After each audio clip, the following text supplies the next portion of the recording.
She showed up on his porch past midnight, soaked from the Alabama rain, shaking as she whispered, "If I don't have a baby, I'll lose everything." He stared at her, the widow he barely knew, and said, "Then you'll have to meet my condition first, tonight.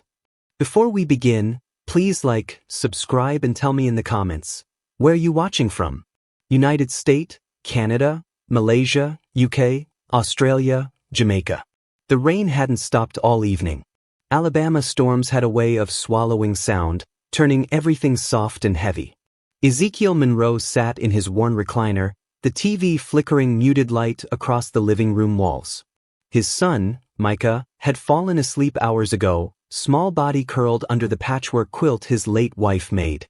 The smell of rain seeped through the open window. The kind of smell that reminded Zeke of promises he'd once made and couldn't keep. Then came the knock. 3 sharp raps on the front door, too hard, too urgent for this hour. Zeke checked the clock. 11:57 p.m. No one in Maple Hollow, Alabama, came calling at midnight. He hesitated, listening for a second knock. It came quicker this time, desperate.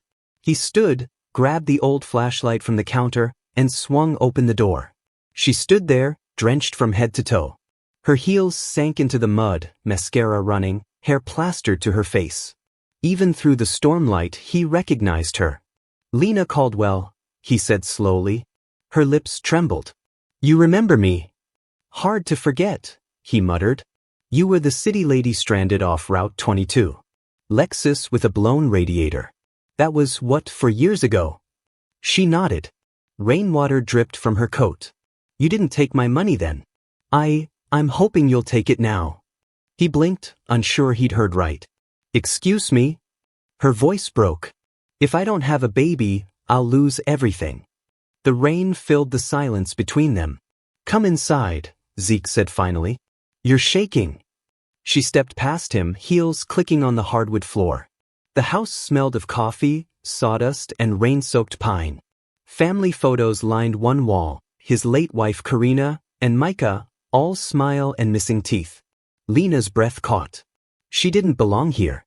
Everything about the place screamed a life built on heart, not money, and she'd spent years trading one for the other. Zeke handed her a towel. "Now, why don't you start from the beginning?" She clutched the towel tight, like it was the only thing holding her together. "My father passed away 3 months ago. His will has conditions." He stayed quiet, letting her fill the silence.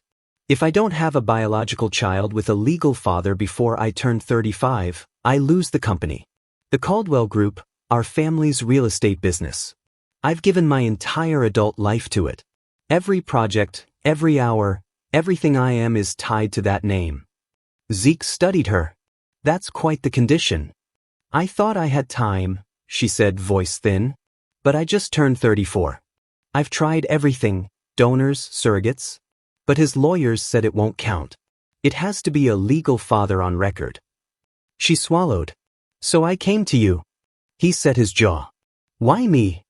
Her eyes met his, dark, pleading. "Because you're the only man I've ever met who didn't want anything from me." Zeke exhaled slowly, leaning back against the kitchen counter. "You came all this way in a storm to offer me what exactly?" She reached into her bag, pulled out a folder sealed in a plastic sleeve. $600,000. You'd be listed as the legal father. No responsibilities, no contact, no ties after the paperwork's done. He didn't touch the folder. "So I'd sell my child to save your business." "It's not like that," she began. "It's exactly like that," he said evenly. Her voice cracked, brittle as glass. "You don't understand what's at stake. That company is my life. It's all I have left." Zeke's gaze softened for a moment, then hardened again. "Lady, you're talking to a man who buried his wife and raises his boy alone. I know something about losing everything." Lena's eyes filled. "Please. I'm not asking for love or a marriage or—" "I know what you're asking," he interrupted gently. "But if you want my help, you'll meet my condition first." Her breath hitched. "What condition?" He set the folder on the table untouched. "You move in here. Live with me and Micah for 3 months. Learn what family feels like before you try to make one." She blinked. You're serious? As a heart attack. I can't just, she gestured around the small house, move into a stranger's home. I have a business, a life in Birmingham. He shrugged. Then I guess you've got your answer. The rain drummed louder against the roof. Thunder rolled low in the distance. Lena sank onto a chair, the weight of her world pressing down. You think this is about greed. But it's not. My father made me believe success was the only thing that made me worth loving. I can't walk away from everything I built. Zeke's voice softened. Maybe walking away is the only way to find what's real. For a long time, neither spoke.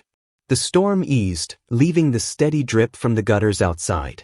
Finally, Lena whispered, 3 months? 3 months, Zeke said. No contracts. No money. Just life. You help around here, you learn what love costs. Then we'll talk.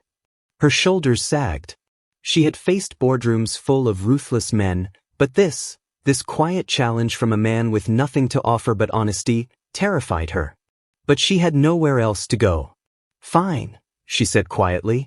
3 months. Zeke nodded once. Guest rooms down the hall. I'll show you in the morning. My boy's asleep. As she walked past him, she hesitated at the hallway's end. Why are you doing this? Really?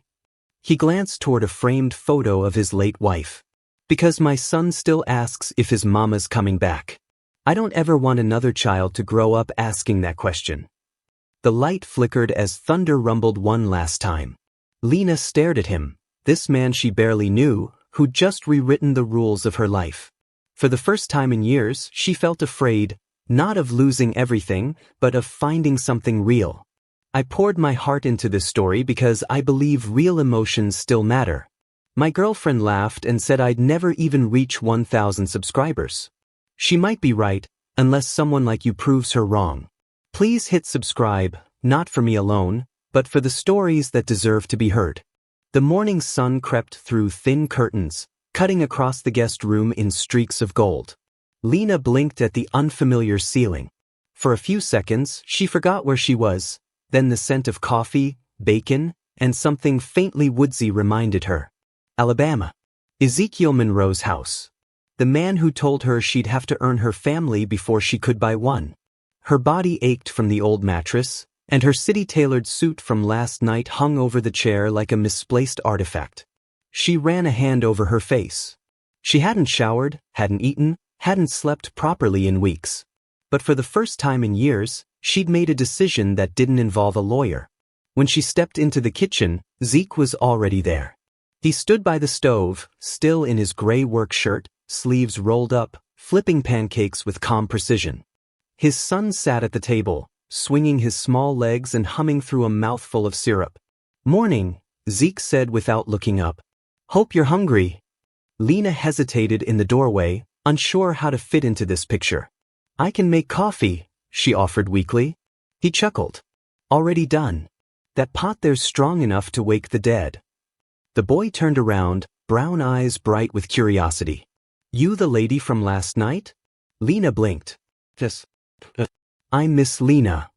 I'm Micah, he said proudly, wiping syrup from his chin with the back of his hand. Daddy said you're staying with us for a bit.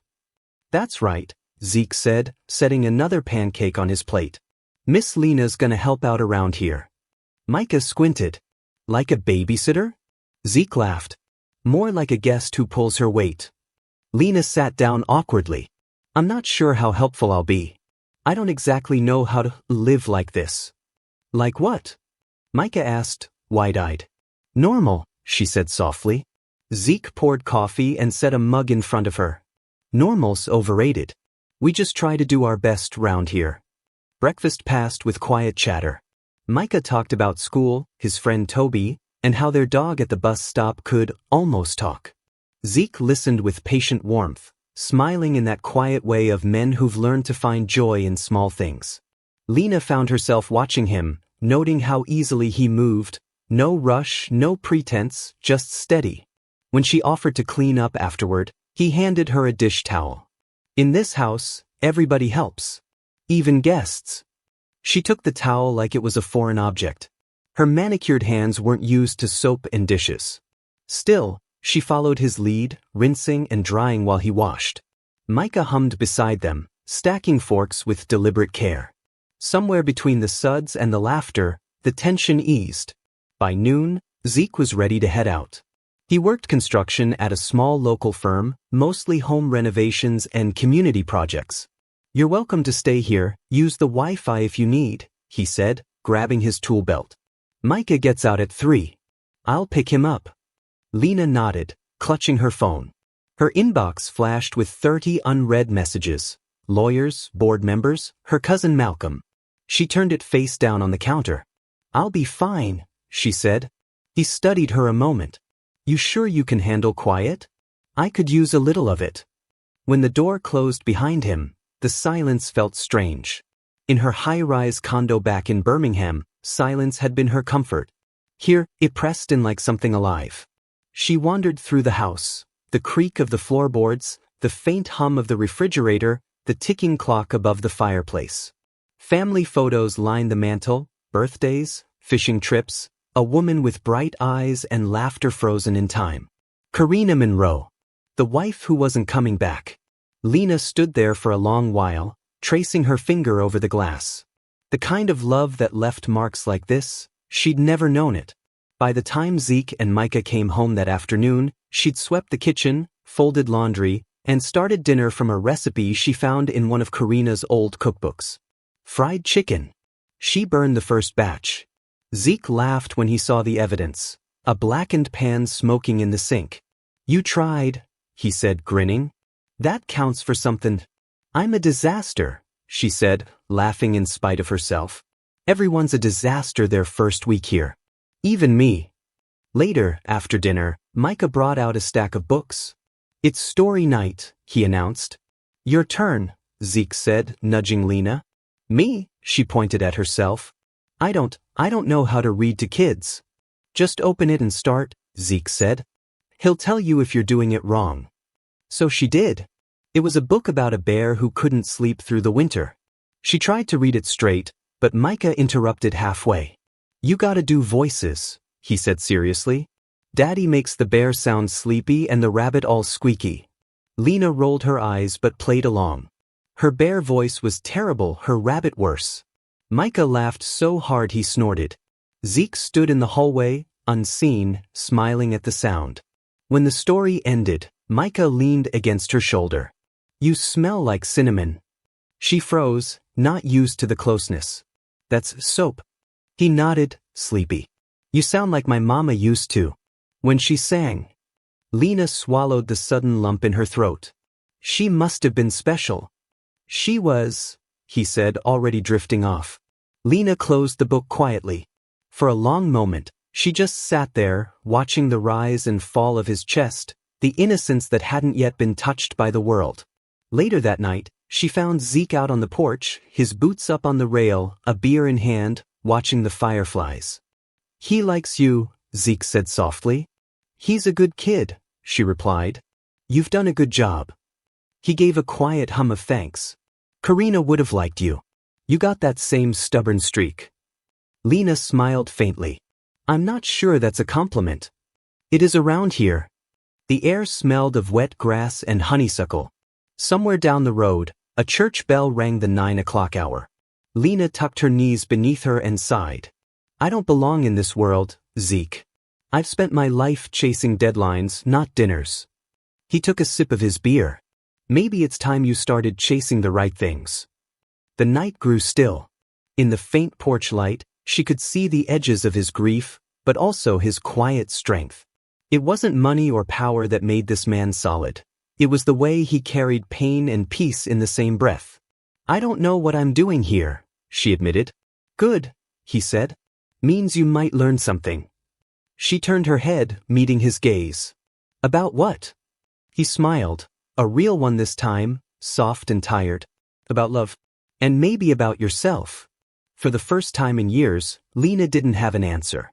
She just sat there beside him, listening to the hum of Alabama night, the chirp of crickets, and the faint laughter of a boy asleep in his room, the sound of a home slowly remembering how to feel full again. Autumn in Alabama had its own rhythm. Crisp mornings, wood smoke in the air, the steady hum of crickets giving way to church bells and football games. Lena had been in Ezekiel Monroe's house for almost 5 weeks now. 5 weeks since she'd knocked on that door in the middle of the rain and traded her designer shoes for a pair of borrowed slippers. Some mornings she still woke up wondering what she was doing there. Other mornings, like today, she didn't wonder at all. Zeke was in the backyard, fixing a loose plank on the fence while Micah chased their old mutt, Samson, through the grass. Lena stood at the kitchen window watching them, a mug of coffee in her hands. It was strange how quickly this life had started to feel normal. The smell of biscuits baking, the sound of laughter instead of city horns. Her phone still buzzed with calls from Birmingham, but lately she let them go to voicemail. When she stepped outside, Zeke looked up. Sweat glistened at his temples. "You ever used a hammer before?" She smirked. "I can operate a multimillion-dollar company, Zeke. I think I can handle a nail." "Let's see then." He handed her the hammer. She lined up a nail, tried to drive it in clean, but missed and hit the wood instead.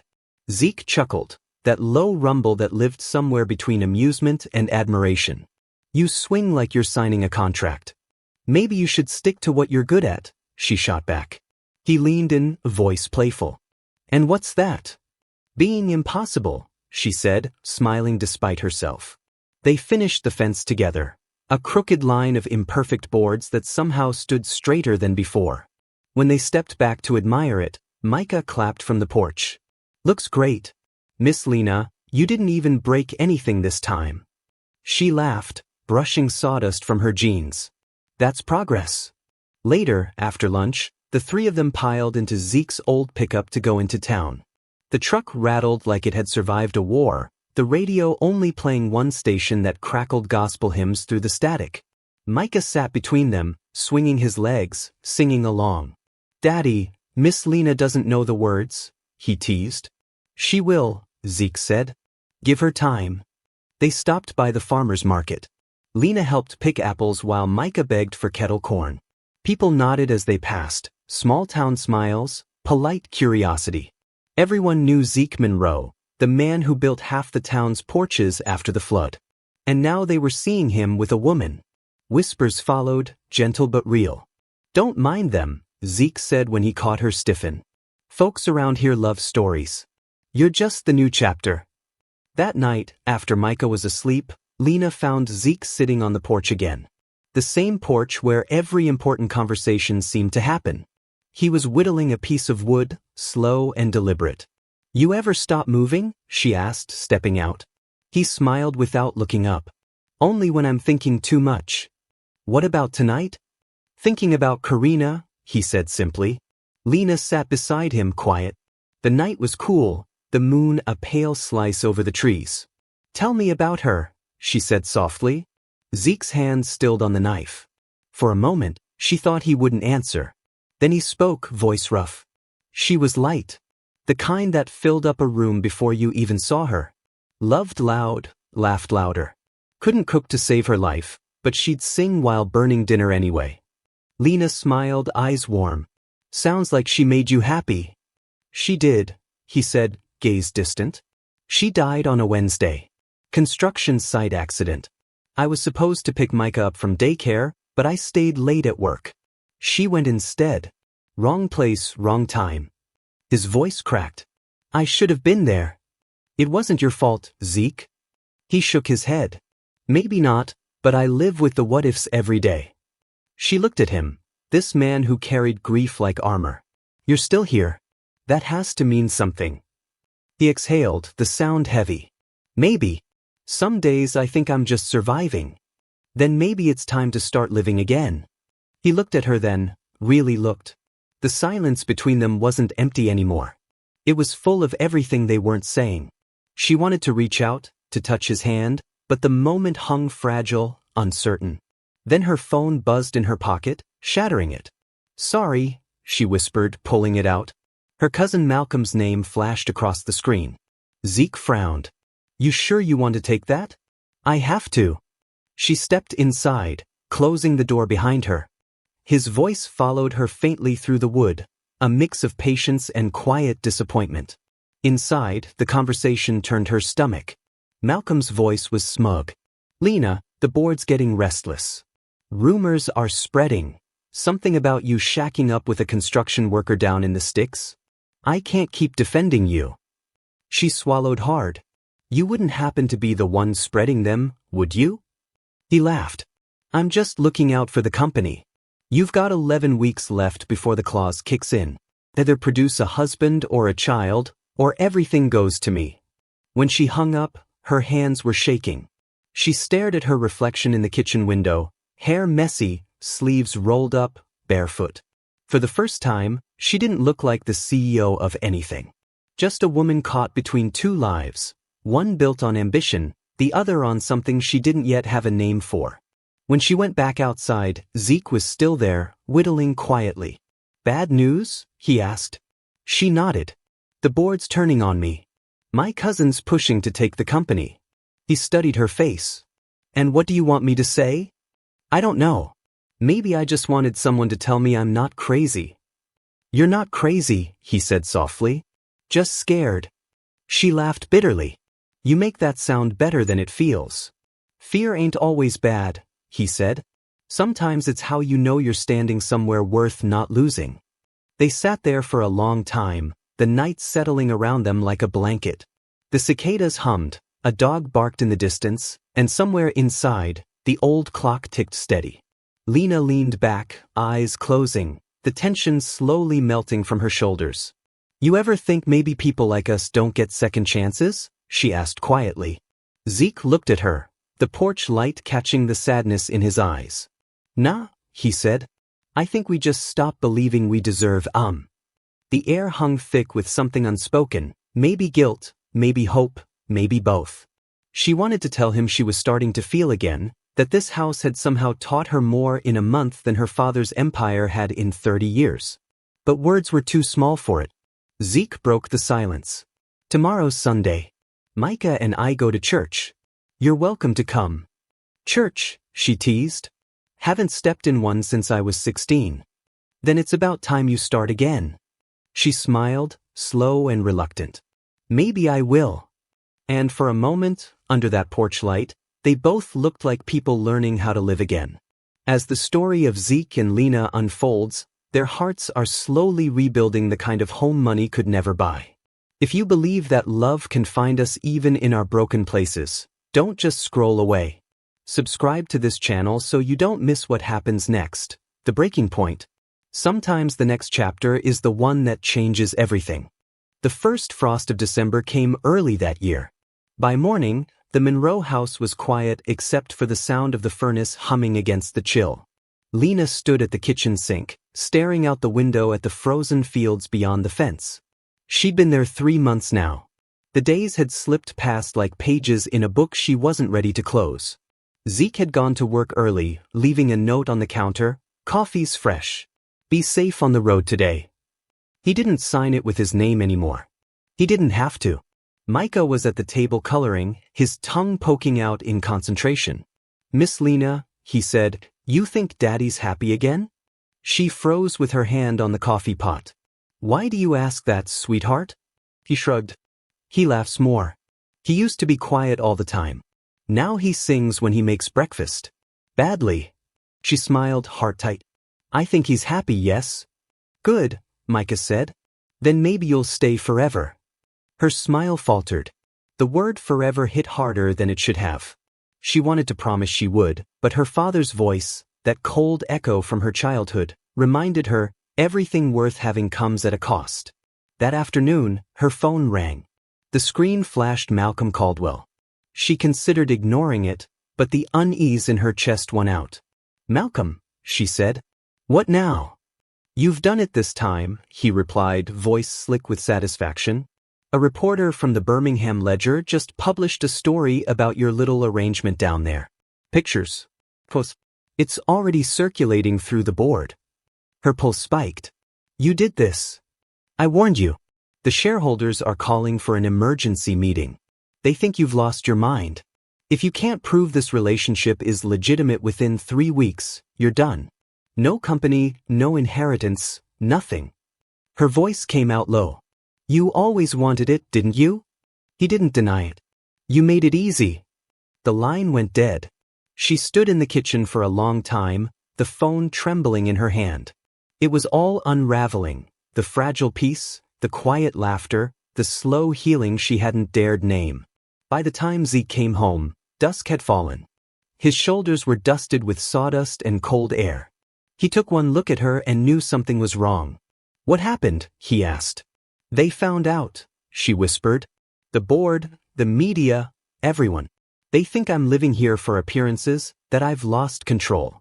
Malcolm's feeding them every lie he can. He crossed his arms. So what are you gonna do? I'm going to fix it, she said, voice hardening. But I need your help. His expression darkened. What kind of help? She swallowed. Marry me. On paper. Just legally.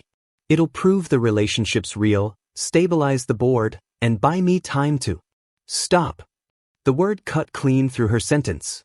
Zeke's tone wasn't angry. It was disappointed, the kind of disappointment that stings worse than shouting. You're doing it again, he said quietly. Trying to buy your way out of a mess. This isn't about money, she snapped. It's about survival. I'll lose everything, Zeke. You mean the company, he said. The one your father built to control you. Her hands trembled. You don't understand what it took to get there. I had to be twice as good, twice as tough. I can't let it all go because of some moral stance you think you're teaching me. He stepped closer, eyes sharp. You think that's what this is about? You think I'm trying to teach you something?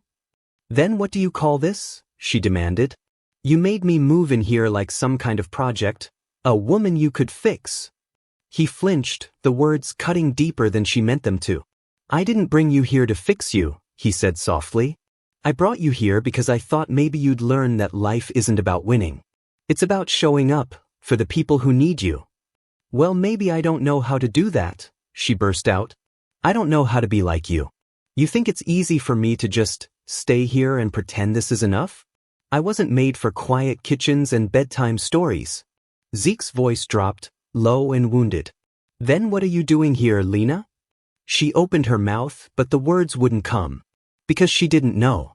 Because everything she'd been building, the deal, the company, the life she thought she wanted, suddenly felt paper-thin compared to the laughter of a little boy down the hall. I need to fix this, she said finally, voice shaking. You wouldn't understand. He stepped back. No, I guess I wouldn't. The distance between them stretched like a fault line. She grabbed her bag, shoving papers inside. I'll be back when it's done. Lena, he said quietly, but she didn't stop. She couldn't. Because if she stayed, she'd break.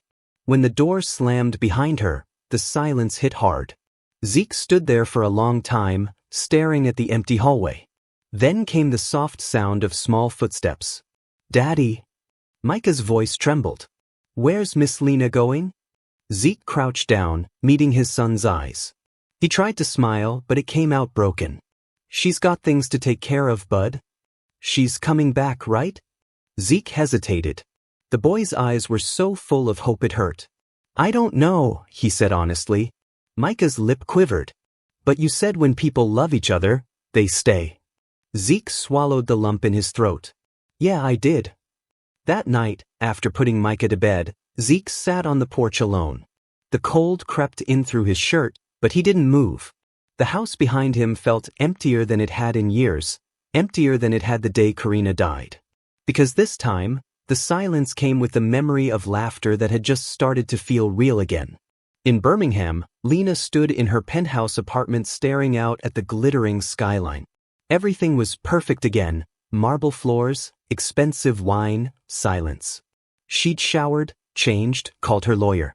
She could fix this, she told herself. She always fixed things. But the apartment felt hollow.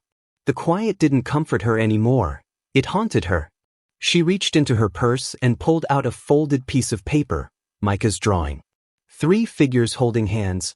A man, a woman, a boy. Family. Her chest tightened. She sank onto the couch, the drawing clutched in her hands. For the first time in her life, success felt meaningless. Somewhere down in Alabama, there was a man who'd taught her that love wasn't a transaction. That home wasn't built from money or legacy, but from laughter, forgiveness, and the courage to stay. And she'd walked away from it. Lena bowed her head, tears slipping quietly down her face. For years, she'd chased the wrong kind of everything. Now, she finally understood what it meant to lose what mattered most. 3 days passed before Lena finally made the call that would end everything she'd built. Her lawyer answered on the first ring. "Ms. Caldwell, the board meeting." "Cancel it," she said. Her voice was calm in a way that felt foreign. "I'm signing over my shares. Everything under my father's will, the company, the properties, the holdings, all of it goes to Malcolm." There was a stunned pause on the other end. "You understand what that means?" "I do," she said softly. "For the first time in my life, I really do." When she hung up, the silence in her penthouse felt like judgment. All her life, she'd believed power would protect her. That success was love disguised as legacy. But power had never held her when she cried. It had never laughed at her burned chicken or listened to bedtime stories in funny voices. She stared at the framed city skyline on the wall, the symbol of everything she'd fought for, and realized she didn't want it anymore. That night she packed one small suitcase. No suits, no heels, no silver jewelry. Just jeans, a cardigan, and a photograph Micah had drawn, 3 stick figures standing beneath a crooked house with a sun that looked too big for the sky. The road back to Maple Hollow was long and quiet. The sky above stretched wide and forgiving, like Alabama had been waiting for her all along. The old Monroe house appeared just as she remembered it, weathered but alive, smoke curling from the chimney, porch light glowing in the afternoon haze. She hesitated before knocking. Zeke opened the door, tool belt still hanging from his hip, eyes widening in disbelief. "Lena." "Hi," she said softly. For a moment, neither moved. Then he stepped aside. "Come in." The air inside smelled of sawdust and cinnamon, the same scent that used to cling to her clothes when she lived there. Micah's drawings were still taped to the refrigerator. One new one caught her eye, 4 stick figures this time, not 3. Her heart squeezed. "You added someone." "Micah did," Zeke said quietly. "Said maybe we'd get a dog." She smiled through her tears. "He always thinks ahead." He crossed his arms, guarded. "Why are you here, Lena?" She met his eyes. "Not to ask for help. Not to fix anything. I came because I let the wrong things define me. My father made me believe love was something to earn, that if I worked hard enough, maybe I'd be worthy of it. But I was wrong." Zeke studied her face, the exhaustion, the peace under it. "What happened?" "I gave it all up," she said simply. "The company, the money, everything. I don't know what's next, but I know what isn't. I don't want a life that costs me my soul." He said nothing for a long time. The sound of the ticking clock filled the room between them. Finally he spoke. "You know, when you left, I told myself it was for the best. You didn't belong here, too big a world for a small-town man like me." But Micah cried every night for a week. He'd sit on that porch and wait, said he was listening for your car. Lena's throat tightened. "I'm sorry." Zeke's voice softened. "I know you are." She took a tentative step forward. "I don't expect forgiveness. I just wanted you to know that I finally understand what you meant. About learning what family feels like." He sighed, the weight of months in that breath. "You think this house needs another heartbreak?" "No," she said quietly. "I think it needs another chance." The front door creaked open before he could respond. "Miss Lena." Micah's voice rang through the hallway. He dropped his backpack and bolted forward, arms wide. She knelt down just in time to catch him. "I knew you'd come back," he said, burying his face in her shoulder. Tears blurred her vision. "I missed you, kiddo." "I drew you in all my pictures," he said proudly. "Daddy said sometimes people leave 'cause they're scared.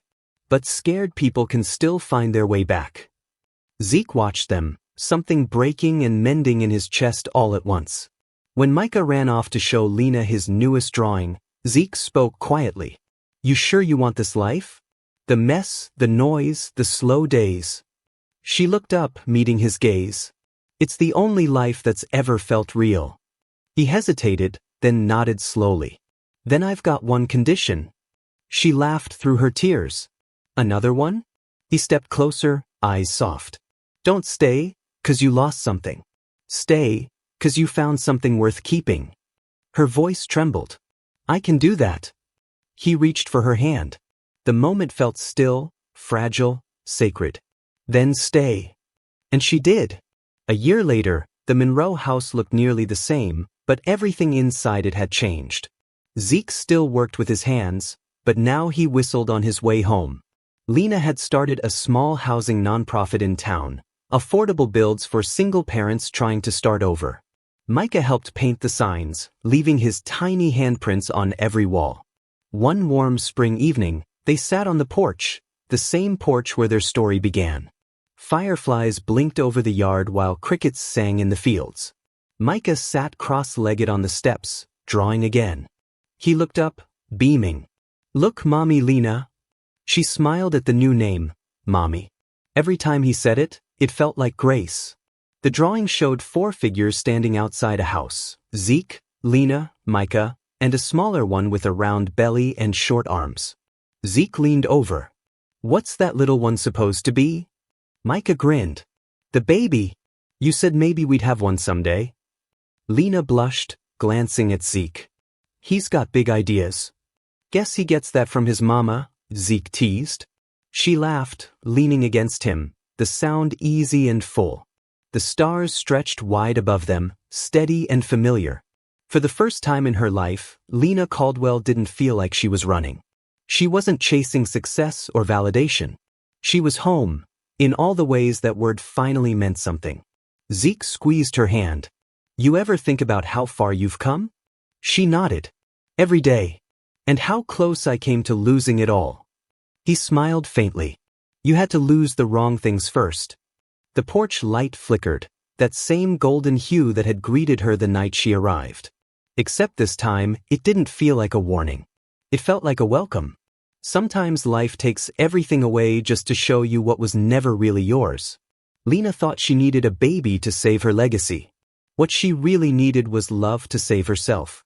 In the end, home wasn't a house or a name, it was 2 hearts that healed together, and a little boy who never stopped believing people could find their way back.